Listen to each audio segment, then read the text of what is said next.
The new Porsche 911 has landed in Australia, the 8th generation of a sports car that now spans 56 years. Now when you go and make changes to a 911, it's a little bit like trying to renovate a heritage listed building. I reckon engineers have probably done a pretty good job, but I'm going to take this thing for a spin just to be sure. The evolutional pedigree of the Porsche 911 is legendary, thanks in part to a rear-engined ethos that separates the German sports car from pretty much everything else.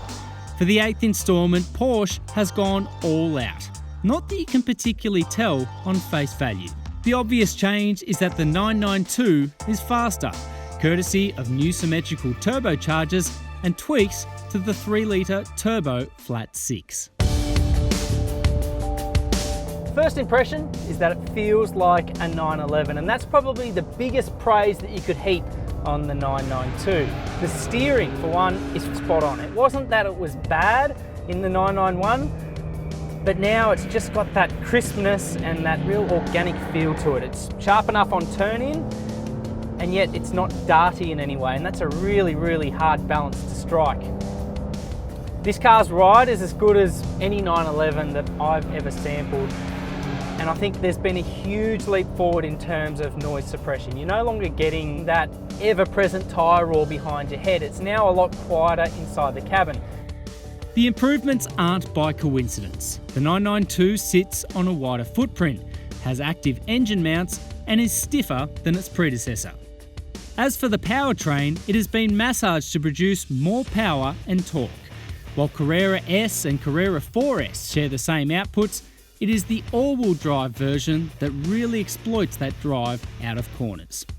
Elsewhere, engineers have effectively added another ratio to the PDK transmission, enabling an overdrive-style 8th gear. It means that at highway speeds, the 911 now pedals along at a lazy 1400 RPM.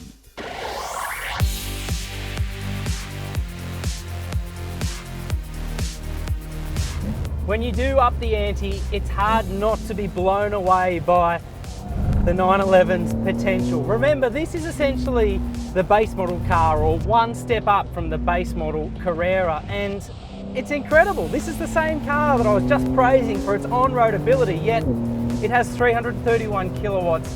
It'll dispatch the 0 to 100 time in 3.5 seconds, and it just performs on track. It is a genuine turnkey racetrack car. This is the best sounding turbocharged engine that I've heard, bar none.